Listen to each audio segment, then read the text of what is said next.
Yo, this B-Boy Reg. I'm DJ Butter, y'all. And this Funky Fresh in the Flesh podcast. In effect. What's up? We got my man O Love Amari Jones. First time I model clothes with Carl Canal clothes with my man O Love right here. What's going on, fellas? What's going on? You all right? Chilling. All right. I'm just happy to be here, man. It's more to the intro, man. That's dope. Yeah, we got my man right here. He did a lot for Detroit hip hop culture with Diva magazine. He managed some of the best artists coming from our land. You know, we about to give y'all some history right quick. You know, I see if I can remember this. It also blurs sometimes. Right. Yeah, talk about growing up on 7 Mile, man. One of the busiest, biggest streets in Detroit, man. Well, I grew up on 7 Mile out of drive on the west side. Right. You know, there's a 7 Mile out on the east side. I'm from the west side, right by the famous Davis Brothers gas station, Shell station, one of the only black gas station in the city to this day. Right. You know what I'm saying? Growing up over there, it was interesting. I lived right around the corner from Dice. Yeah. You live directly on right around the corner. Shit talker, right there. Neighborhood shit talker, yep. It was 7 Mile Strip. It was real popping. Yeah, and them photographers right across the street from my block. Everybody's good. They seen your pictures done there. I remember Slum Village got some pictures there. Yep. Yeah. They made a lot of money at that place too. Yeah. 7 Mile. So for the listeners that don't know, people used to cruise 7 Mile, just go in a circle. Like if you had a nice car, you just go down Just a 7 strip, Mile yeah. circle. We made a major street into a strip. Right. Yep. Yeah, that's dope. Well, that's the biggest street in Detroit, right? 7 Mile. Yep. Yeah. People say 8 Mile. I'll be out of town. You from 8 Mile? I'm like, no, I'm from 7 Mile. So get it right. 8 Mile is like more like a little highway than Right. 7 Mile. Right. 7 Mile more Right. residential than 8 Mile. Right. Yeah. Yeah, give us dope. a little history rundown on you know your journeys with Diva magazine and the artists you work with. You know. Well, shout out to my man G1, Gary Harvey. Me and Gary had a little. We was part of the crew. We met her the 31 Flavors back when we was in high school. You know what I'm saying? So, Gary, this is like back in like 2001. He put me hip to this new magazine called Don Diva that he heard about. I don't know how he found out about it. He always kept his ear to international streets. So, you know, I've always been a follow through guy. You know what I'm saying? Right. So I did some research, found out their address, wrote a letter, and I got a call back from Tiffany Childs. So that's one of the founders. Right. Her and Cavario and Kev. Yeah. They said we're gonna send you a box and see what you do with it. So I got about 3 days later, I got a big box of magazines to my crib on 7 Mile. So I said, okay, well, I'm gonna put this. I went to the record stores, barber shops, nail salons, liquor stores, anywhere that would take them. You know, what I did, I said, look, I'm gonna put 5 of these in your store. When you move them, call me back, and I'll come back and give you some more. So you see how they sell. Right. And then people was calling me back in like 2 days because it was like it was something nobody never saw before. You know, What, late 90s, Right. early 2000s? early 2000s. Yeah. Yep. Right. Okay. So you went to college for marketing? I originally went to college for physics. Okay. So that's a long story in itself. So Right. I went to Tennessee State as a physics major, and I actually one of the things I remember is Proof is always giving me a big up for being a smart kid and going to school. You know, Right. you know, I would come to the hip hop shop before I went to school, before I left to go to school, and then a lot of stuff y'all know about. I wasn't there for it. I was in Nashville doing my thing with with the Jason Statons and the Guy who helped Wu-Tang Clan start. Jason Staten is like my mentor to the music industry. Wow.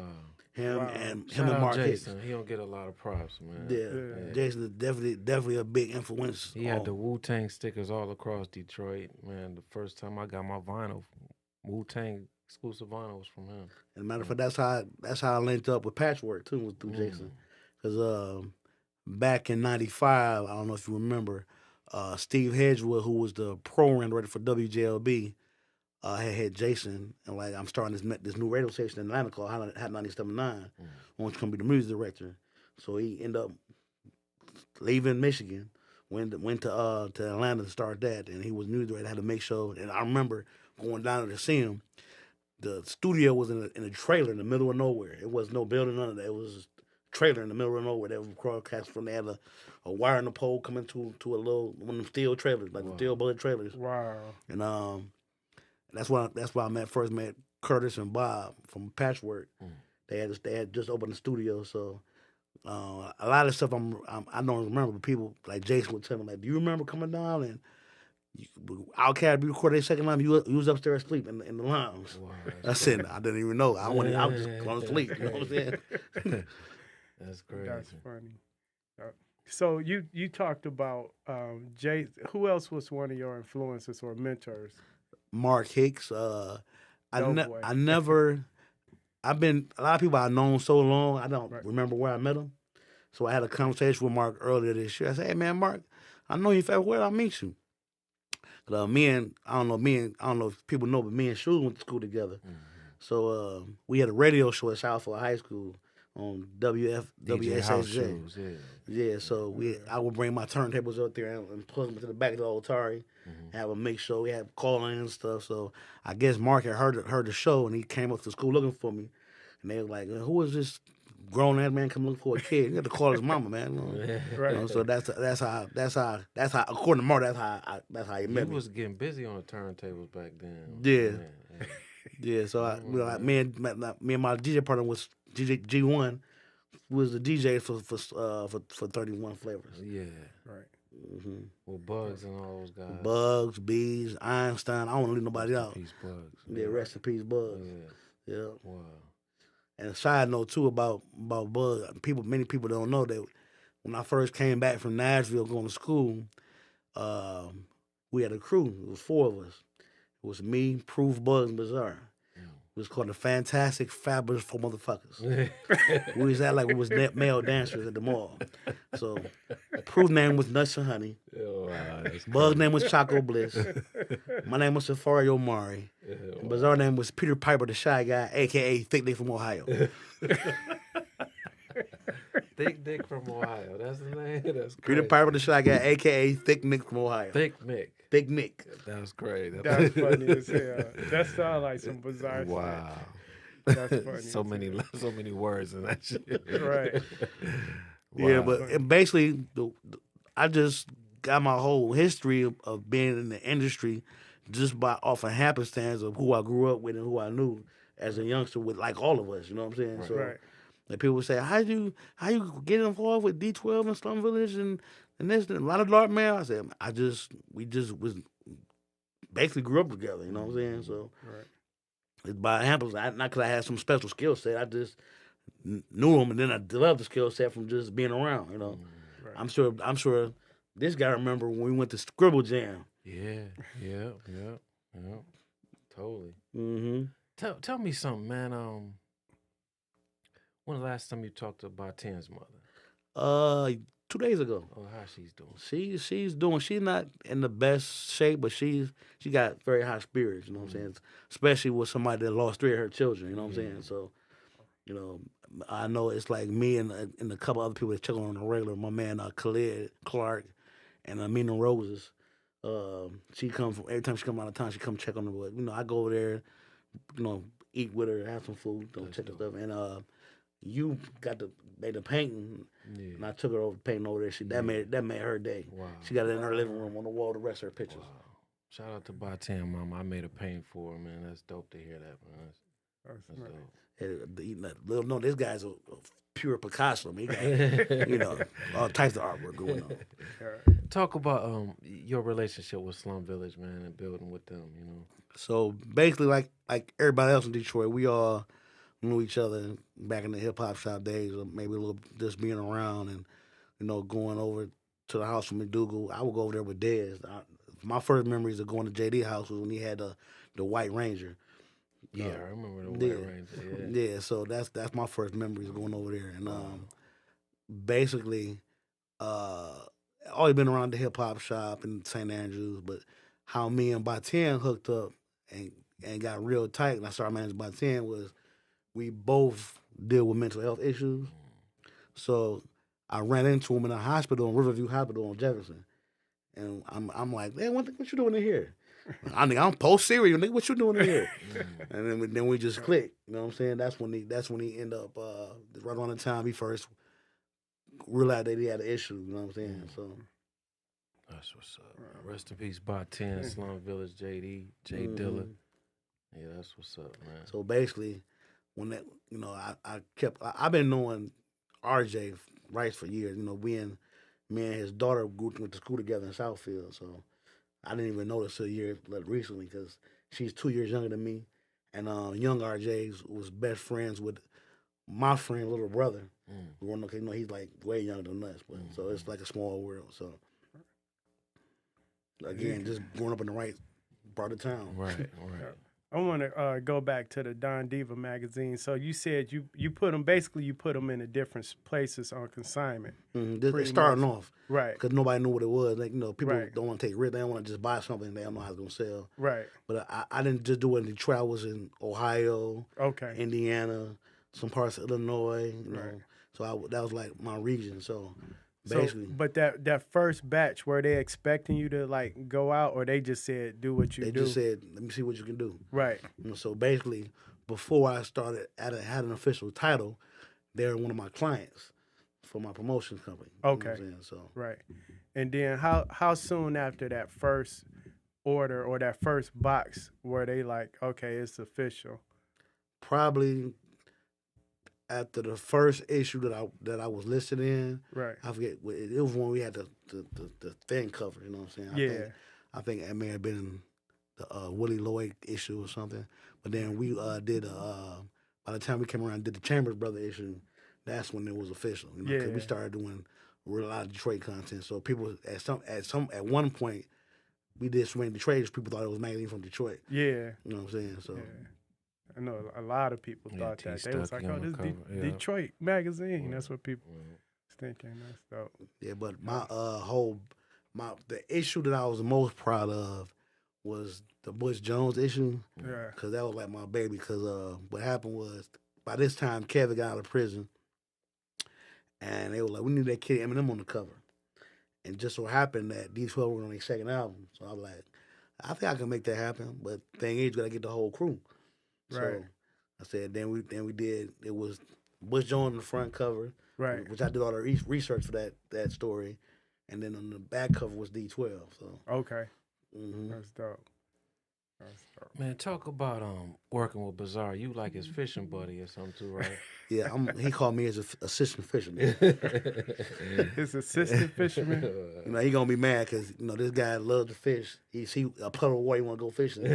But the only thing is, this guy does not take the fish off the hook by himself. Wow. So he had all somebody, it's too traumatized. I don't know what it is. He just don't take the fish off the hook by himself. What's your favorite fish to catch? Are you? Well, my father used to be a damn near professional fisherman. He fished the bass tournament like you see on TV. Yeah, he been doing that since I was little. Right. And matter of fact, when Busy has an uncle named Uncle Frank. Yeah, from, I seen. From Connecticut, they like comedy when they get the camera around them. Yeah, they talk shit to each other. It's like my reality show, like a reality show in the making. You know what I'm saying? So like my dad is funny too. So he'll take them out. He'll take them out fishing just by themselves. Right. You know what I'm saying? So they get killed out. But like, every time we go somewhere, if it's water, he take me fishing rod with him. Wow, that's dope. Y'all bet?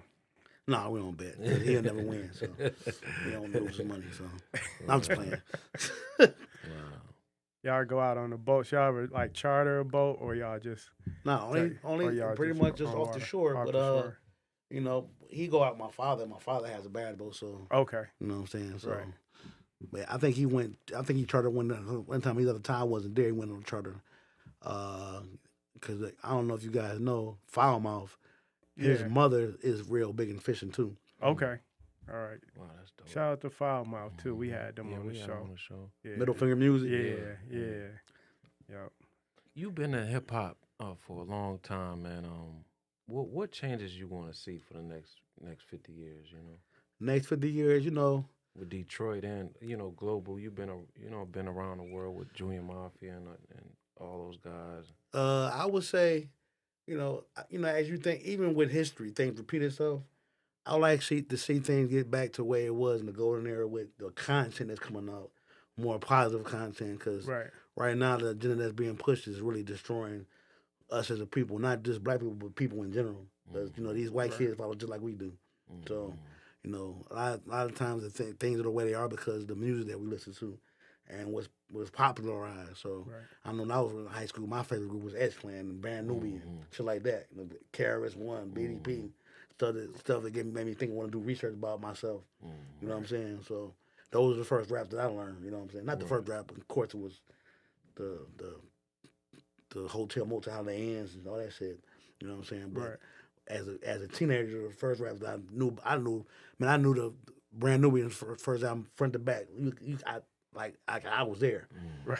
You know, shout out to Graham Poole by Sadat X and Lord Jamar. You know what I'm saying? So, right. You know an album so much that when a song get played on the radio or you hear it anywhere, you can remember the next song that comes on right after that. Yep. You start getting ready to sing it almost. Yeah, that's dope. You so just from a manager standpoint, what is it that you look for? How do you determine what artists you work with, or have you had to turn down the artist for anything? I turn down all the time because I'm just not because somebody's not dope or I don't feel they got potential. I just don't want to do the disservice of not being able to spend the time on them they to spend with them. Okay. You know what I'm saying? Like, I've been on Shaquille for a while, but we just recently made it official recently. Okay. You know what I'm saying? Because I got back in my bag, you know what I'm saying? So I got another guy named Jamil Concert that I met. He had Baatin for a feature. You know, he's a singer. He sings and writes. And then I got Miles Rick Jr., you know. Yeah. Chorus Bazaar. I'm tour management level, a little bit of management. And a lot of dark man from Wu-Tang and Gangsta Grills and all that stuff. I met him when I went to school in Nashville at Tennessee State. So, you know, matter of fact, I remember meeting his wife before I met him. They've been together ever since then. Just like 94. So okay, what should an artist look for in a manager? Somebody's gonna be that tells them what they need to hear, not necessarily what they want to hear. Right. And somebody's gonna dedicate the time to them that they need. You know. Right. And somebody that's not afraid to ask for help when they need help, you know, because sometimes as a manager you may not know all the answers. Right. So it's not about being so, you know, like myself. I don't do everything by myself. There's a guy named Mark Smilo that used to manage JuniorMafia.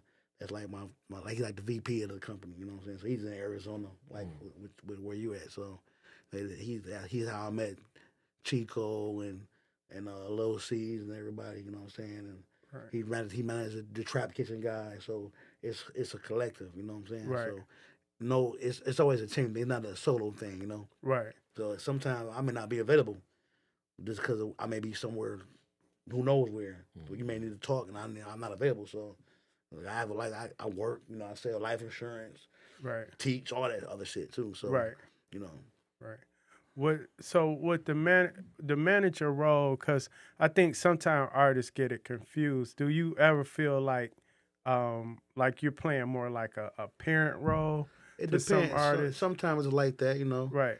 But more so it's like a consultant type of thing, you know. Okay. Consultant, mentor type of, especially if they're younger, you know what I'm saying? Yeah. So a lot of times, people may, you know, especially nowadays, people go online and read memes and stuff, and then they know something about something, but you gotta sit on, you know, I can show you, but I can tell you, like, let me put you in it's about being a connector, you know what I'm saying? Putting you in the right places with the right people, because you never know what somebody may bring to the table. Like, I've always been a proponent of keeping in contact with people. Like, it's people that you say happy holidays. Yeah. You do that. You gonna hear from me at least once or twice a year. Yeah. If it's by phone or text. Right. And part of the reason I do that, because a lot of times I'm driving on the road, so to be honest, it keeps me awake. Yeah. Right. So I may go down, but start at the top and go all down my phone. Call everybody, hey man, I'm just checking on you, man, you know. And a lot of times you may never know what somebody got going on. Yeah. Right. They may have a new situation that can benefit you or somebody you're working with. Right. Like for instance, like even with like Easy Mo B, I've been knowing him since '94. And according to him, we met in person. It must have been in Nashville somewhere. But like he said, you got the record for people keeping up with people, man. All my friends. Like to this day, man, I know you since the '90s, bro. I'm like, damn. So now, even with him, I'm bringing him out here to to get in the lab with people and work. You know what I'm saying? Down the patchwork and stuff. Like, I don't know, people remember I bought Bushwick Bill out here some years ago. Yeah. And he ended up staying for like almost a month. Yeah. You know what I'm saying? God rest his soul, too. It was some footage of Bushwick. Yeah, he was at Gino XO studio. And all that. Yeah, that's dope. With the management role, because I think a lot of artists don't understand when it comes to negotiating a contract. So the difference between a manager doing that or an attorney. A manager is like a buffer between an attorney. Okay. A manager like the first line of defense. Right. So you can go through and, you know, I'm not no means a lawyer, but I've seen a lot of contracts, so I can say these are the questions you want to ask an attorney. Right. You know what I'm saying? So point this out and then get clarification. Right. Because you never want to go into a situation blind and just sign something because you're in the hype, like, oh, I'm signed. Right. I got a deal. No, I got this situation. I'm going to get this amount of money. Right. Because a lot of times people will give you an agreement and tell you it's something, but in the jargon of the agreement, it's a whole other thing. Right. You end up in a situation that you can't get out of for a certain amount of time or in perpetuity. You know, watch out for that word, perpetuity. Right. Right. You know what I'm saying? So it may be something that affects you and your children and their children, so on and so forth. Because I'm a big proponent of I'm a history buff too. You know, so like really, nowadays with the music industry and the film industry, it's really the first time that people like us have had a chance to build generational wealth. Right. With that aside from life insurance, but we weren't able to buy life insurance either in this country. So for the first time, and since we've been over here as a people, right, this is the first time we really get a chance to build generational wealth. So these contracts that you sign have a direct effect on that. Right. So with the so from an artist standpoint, because you've been around a while before the 360 deals and all that type of stuff, how do you think that's going to impact artists moving forward with all the 360 deals that's out there now? With a lot of people, like when they first started doing them, people wasn't really aware. They just said they gave me this big check, you know, I'm getting money, so I'm happy. But now that people are, you know, 360 deal is a known term. People are have their antennas up a little more now. Right. You know what I'm saying? So I don't know if you guys saw, you know, A&R Biz, as we call him now, has a situation where he's an A&R for an urban department for a record label called Thriller Records. It's rock. So we just signed the first artist. Bizarre and all that. You know, one thing that impressed me with the owner of that label is before the artist signed, he took the time to explain the contract to him so we can break it down to him. Right. And let him know, like, you know, this is what most people do. This is what we do. This is why we don't want to hold you here hostage or anything. You know what I'm saying? So that's a good thing. Do you think it's a misunderstanding from because everybody think record labels are just greedy and they're evil, and then sometimes artists don't appreciate the investment the labels made. Yeah, it's like them. You know, people think that you know they get an advance, right? And they think it's just money. Right. They don't understand that everything is recoupable. Yeah. So, you know, sometimes that word is just totally foreign to people. They never heard it before. So, you know, it's up to you as a manager and you're taking on the fence to an attorney to explain that to them. Like, don't get this money and just blow it because you got to pay this shit back. Right. Like, you want to shoot this video, you go to record, you travel, all that. It's on you paying for it. At the end of the day, it's like a record deal ain't nothing but a loan. Yeah. You know what I'm saying? I want to be honest with it. You know what I'm saying? It's a loan, and you have to make sure that you're using your funds to the utmost efficiency. Right. Make sure that you're green and not in red. And what they'll do is that you may do a deal, and they say, "Well, we're gonna give you another deal." And they give you another advance. Then you're in the hole more. Right. So now as you go on getting these deals, you're more and more in the hole. In debt. Right. Yeah, I think that's why like the rappers that were like hustlers or that had a business sense, they fared better well in the industry versus people that just had all the artistic talent. Yeah. Because they understood, like, I'm taking this loan out, I need to make this money flip. Right. Versus, I just got a deal, I'm happy to create music. Right. So what they say, drug dealers can run corporations and stuff like that. We've seen it now. And it's in Don Diva.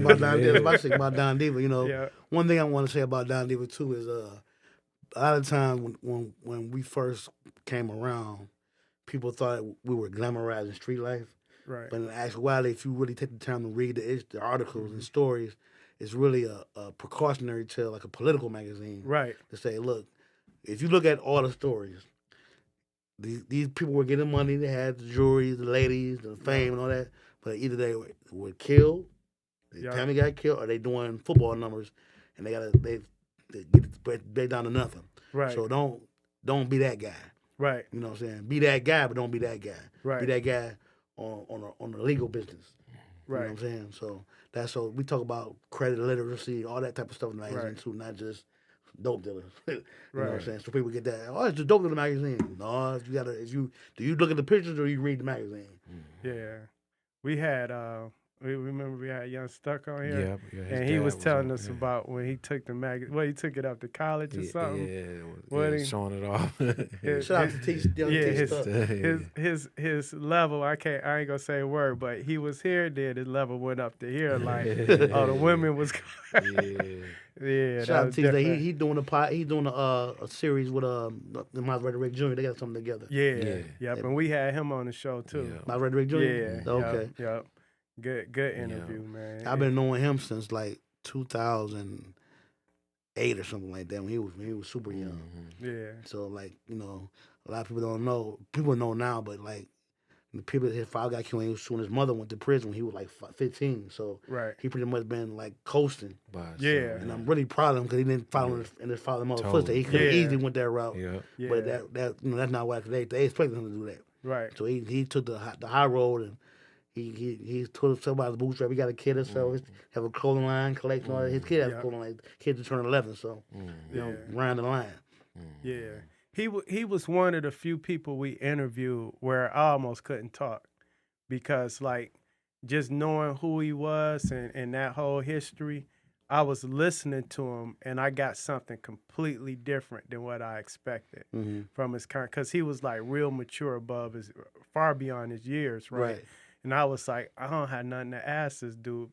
I had questions for him, but it was like he was just impressed me just from his conversation. And I was like, damn, this is, and then he went into like the kind of like the mental health part of that and seeing that and people posting that all the time in your face. So yeah, that was a good interview. Him wanting more out of life. Yeah, exactly. Than what they portray his family to be. Yeah. People get pigeonholed into a situation. They think like everybody breaks generational curses. Like even in, like you hear about this guy was the first guy to go to college in his family. Same thing with that. Even with young T Stuck. You know what I'm saying? Right. Young Demetrius Holloway, the same thing. All them guys come from that life, but that don't mean necessarily you got to do the same thing and keep the perpetual energy flowing forever. You know what I'm saying? Right.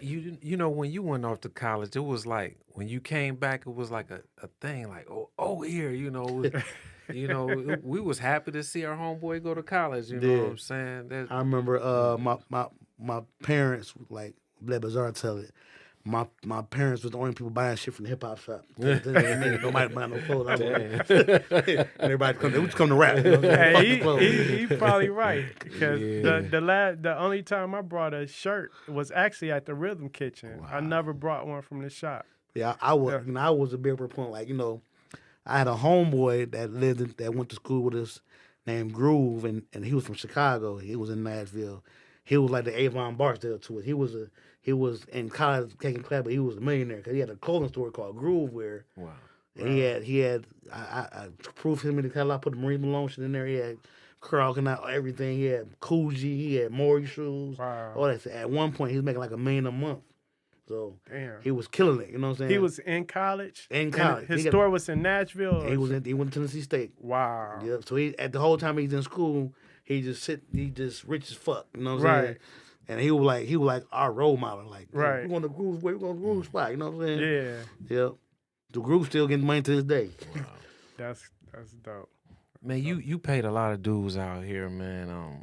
Man, what message you got for our culture out here? Well, basically, the key, I feel like, I say this a lot of time when I do interviews or anything, you know what I'm saying? The key, I'm a very spiritual person.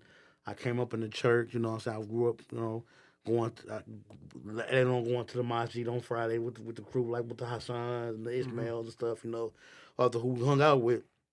But I always say, I don't care if you go to church on Sunday, masjid on Friday, Sunday on Saturday, you a Buddhist, rooted to the truth, whatever. God wants good things for good people. You good people, so you straight. So you Right. keep that mantra in life. When you a genuinely good person, Right. that follows you, that proceeds you into a room for people. You know, you have an aura.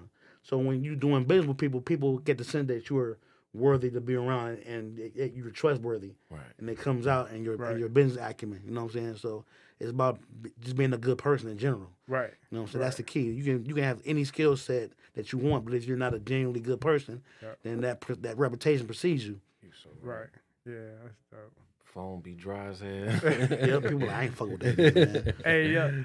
When you talked about, because everybody I know in business that's doing it on a high level, the follow up part of it. So when you talked about not only just being a good person, that leads over to you actually following up with people 2 or 3 times a year, because you're not just calling asking for something. Yeah. You're genuinely trying to check up on people. Yeah, check up on people. You know, at the end of the day, like I said, I came in this end up doing business with friends. Right. You know what I'm saying? It's about the relationship you build. You know what I'm saying? Like, you Right. never know what somebody got going on. They may have a situation, they looking to get somebody a bag.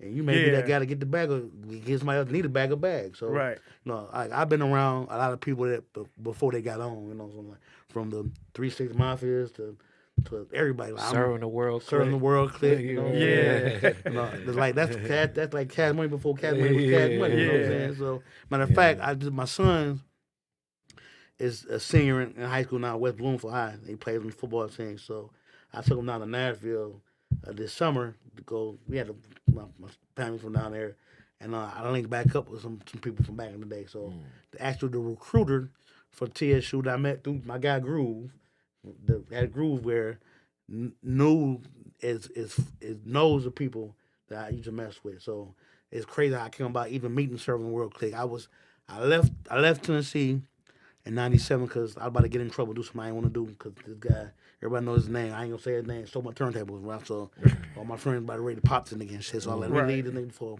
I ended up doing something stupid.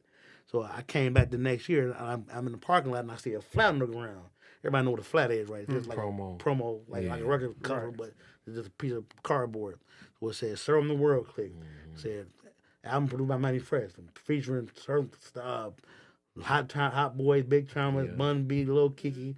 So I called them like, yo man, you know this, I'm this promotion, I got a promotion company. Let me come through and top it up with y'all. So that ended up being the first one I met Murder. Shout out to Murder and the whole crew. They had a little house by Hadley Park. Nobody know Nashville. Hadley Park is right by Tennessee State, by President of the Projects. That's the first time I met Young Buck before it was a 50 Cent, and he was even on the radar. You know, he was part of a crew called Totally Independent Production, TIP. Had a little chain, had a little house. They had, it was like their honeycomb hangout. So I would go there. I had a promotion coming, so I had accounts with like DHL. I would ship the records for them, and I even brought them up here to perform at the Outcast. You know what I'm saying? So damn, rest in peace, Sunny Day, man. That was my nigga, man. Wow. But like even like with like 3-6 Mafia, I used to DJ at a club called Malibu. The other guy that stole my turntable was Dennis Woods. I'll say his name. He was in the main room. I'll be in the cabana room playing hip hop, house, techno, and reggae. So our manager, we had a guy named Damodel, who was our manager. He would bring 3-6 Mafia to town like every other week to perform in Malibu.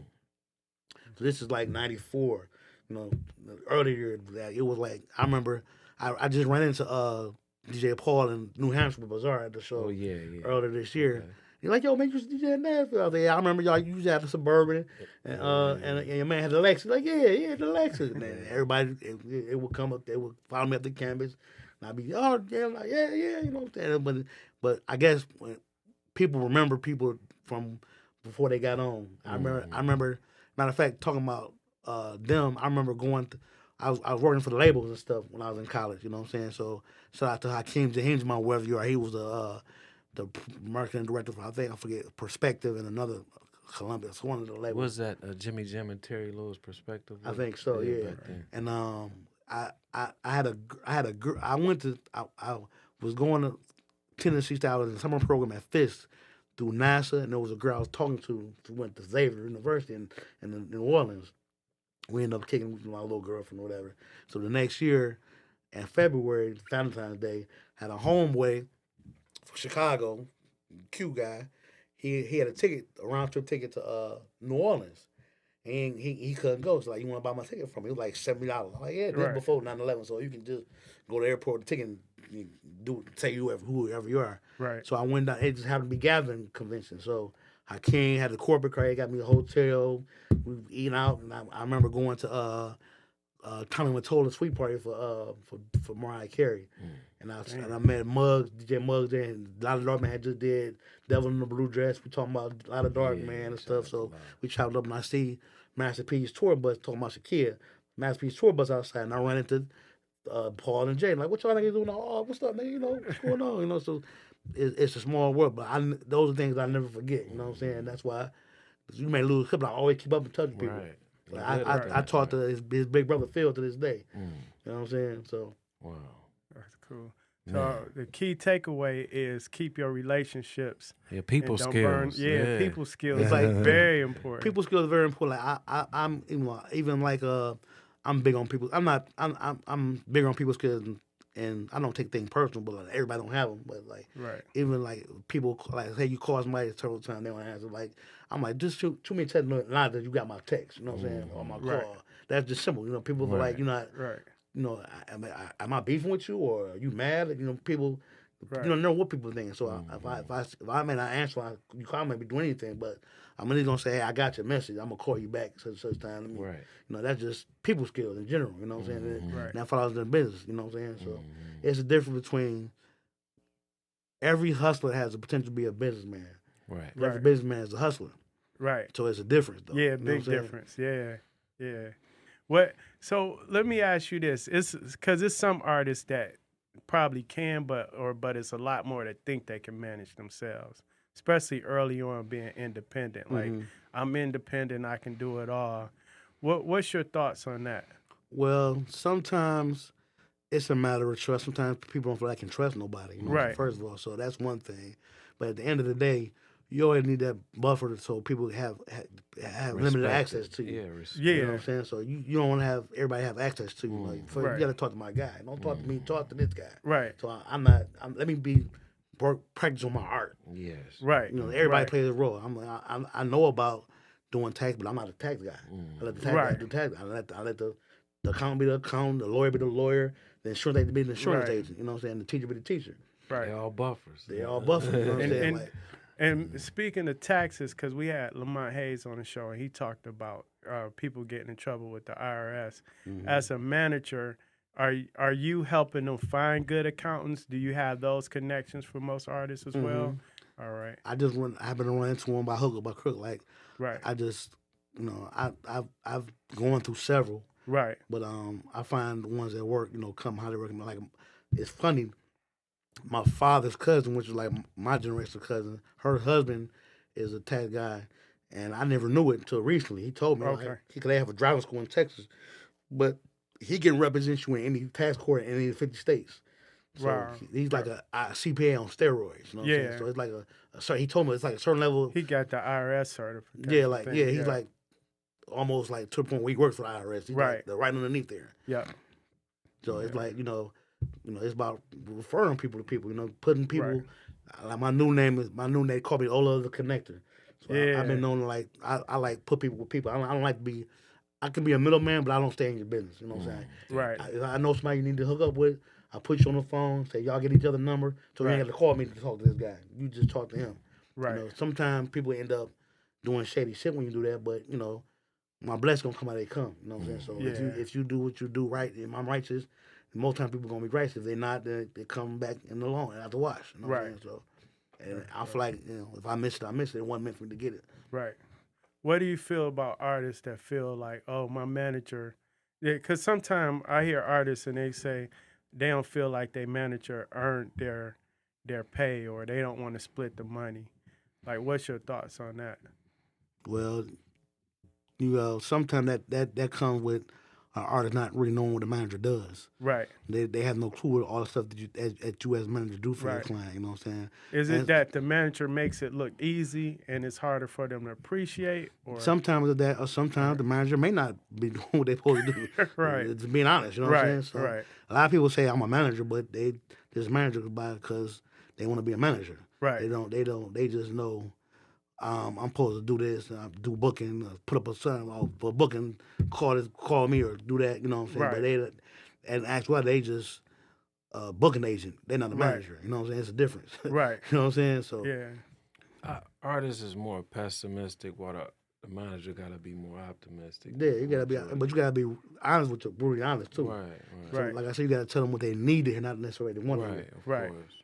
Yeah, it's Sometimes they don't want about that bullet. You know, you gotta tell them, hey, man, this ain't the direction you want to go. Right. You know what I'm saying? Like, you know, sometimes I run across, you know, you got to know Tim Burke, right?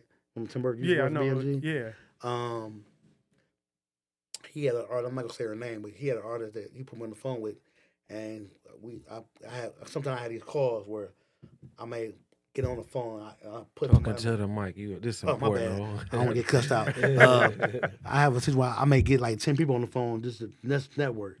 Right. And one time, Tim, who does finance now, live in Miami, he got on the phone. I put him on the phone with DJ Head and Gene One Manager, other people. So he has an artist that he's working with come up to watch. She, you know, some people told her, like, you need to go this route. But she's so set on what she want to do that she don't listen, you know, to the point where, look, I don't even want to work with you no more. Wow. You know, so sometimes you got to be able to be coachable. Coachable. You know what I'm saying? So, like, even when, like, I'm a teacher, too, so I always tell people, I ask a question to the kids on the first day of class, like, tell me if you know why you go to school, why you go to school for. Right. Yeah, they have good answers, but my answer is you go to school to learn how to learn, so you can be coachable. Discipline. Right. Discipline, you know what I'm saying? So structure. It sets you up for the future. Like, it sets you up to be able to get a job or to run a location because you're able to learn. Right. You learn how to learn. Right. Some people go to school to memorize shit and then they just spewing out what they heard, but they don't know it. Right. You know, when you know it, you know it. Right. And it comes across in your speech. My brother was just talking. He was saying, man, remember you was in school, you had to go to driver's training for about a year, nigga. He said, I only had to pay $150. And I'm like, damn, you right. I had to read the whole shit, cheat on the test. Yeah. Back and forth. It's like he only had to spend $150 and he had to shit in 2 weeks, you know? And you mentioned something, too, about going to school and having that structure and discipline.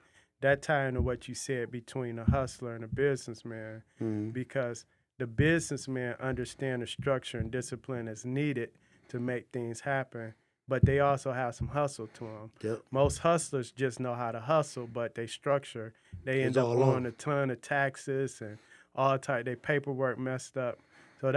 So essentially your role come in. That come along with letting people who know what they're doing handle that job. Right. Delegate that job to handle. It's like a corporation. Right. Like Jeff Bezos don't do everything at Amazon. Right. He delegate people to specialize what they do. Right. To do what they do, and he just sit back and be a billionaire. You know what I'm saying? Yeah. So he hustled to get where he got to. Then he was a businessman. I understand he had to hire people that's the best of what they do to handle what he might not necessarily have the skills to do. Right. Makes sense. Man, thank you, old man, coming down and giving us some knowledge today. Nah, I'm just, I like to see people win. No doubt. I'm no like, doubt. Yeah. I genuinely like seeing people win. You know, I've never been a selfish person. You know what I'm saying? Everybody, animals in general are selfish. Yeah. But when you can put that to the side, that's when the blessings come. You know what I'm saying? Totally. So, Yeah. I've never been. I've had times where I didn't know when the rent was going to be paid, but just off the strength of my good relationship with people don't have a problem helping me out when I need help. Dig that. Right. And it's only temporary. You know, Right. Everybody has a point where they're down. You know what I'm saying? So when you get that faith, you know, when you're a genuinely good person, people see that you're down, they don't have a problem helping you. They know that your character is enough to the point where you're good for it. Right. Cool. Yeah, Basically, in a shout out nutshell, to you, man, just for be a good person and be straight. Yeah, that's You know what all I'm it saying? is. Man, this the brand ambassador of all brand ambassadors right here, man. Shout out to my man Steve O. Johnson from Matty Rouse. Shout out to T the Pimp. T the too. Pimp. You know, check it out. Yeah. 7th don't want a kid. You know what I'm saying? Shout out T the All Pimp. right. That's dope. Man, this one of my only homeboys that give greeting cards, man. Shout out to O.